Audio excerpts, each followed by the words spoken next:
let's take a look where this distance formula comes from when you want to be able to find out what is the shortest distance from a point to a plane.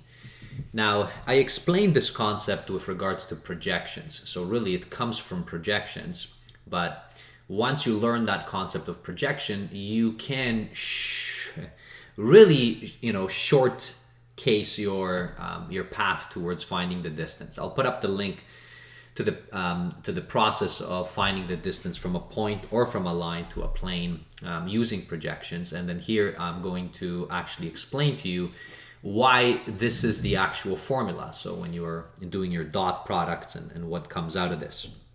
All right, so the main goal here is that you are okay in understanding that this point is somewhere, okay, maybe outside, maybe even on the plane, it doesn't matter. And let's call this point X, Y, and Z, so it's some point that we know the values of. And now you wanted to be able to find out what this distance is. So typically what we like to do is the main formula is actually the dot product between some point, so this might be another point, and this point is some point Q, which is on the plane. And then what you're doing is you're just simply finding out the vector, okay, which touches that. And then you're projecting, okay, that vector onto the normal. So that's what I was referring to and discussing in that video. So if you want to watch over, and this is the normal. And then of course the normal is just A, B, C. And that projection, okay, onto one vector onto another, and then finding the magnitude, okay, of that projection, you'll find out what that distance is. So you would be able to find this in that process. But to shorthand, so instead of finding an actual point Q on the plane, you can make it even shorter, all right? So here is how it works. So we know the following. So we know that that distance was equal to the magnitude of your normal vector dotted with the actual vector PQ, and then it was divided by the actual magnitude, okay, of this. So clearly you can see that this indeed is the magnitude of the normal vector. So the denominator just is self-explanatory, all right? Now the next item is, so let's look at the numerator and see that it does actually equal to this. So let's assume, okay, that we are going to go back to that P and Q. So let's assume that we found some point Q that is on the plane. And now if that point is on the plane, so let's call that, QX, QY, and QZ. So it has some coordinates. So that's that point Q right there. Now, in order to be able to find our vector, so P, Q, so if we wanted to find this, then what we would have to do is we would have to go from, so notice we're going to take X, Y, and Z. So that's my P right there. And then we're going to have to subtract the vector, okay, so the point that we have found, so QX, QY, QZ. So that's going to be the subtraction between the two. And that's just going to give us this vector. So we're going to have X minus QX, Y minus QY, and Z minus QZ. This is what we would have. Now, if I take the dot product, okay, within here, I can find out what that numerator is. Now, please just kind of bear with me for a moment. So if this point is actually on, so this is what I want to just show you. If it is actually on the plane, then that means that A, QX, plus, so this is going to be plus, B, this is going to be QY, plus, all right, and then this is going to be C, QZ, plus D, right? Plus D is supposed to be equal to 0 because that point is on the plane. So really what this means is, let me shift the D over on the other side.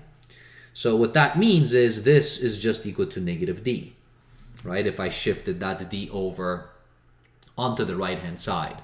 So all of this is equal to negative d. Okay, so if I have that, great. Now, if I'm going to take the dot product, so if I take the dot product between these two, right there, so notice what's going to happen. So that dot product in between, well, my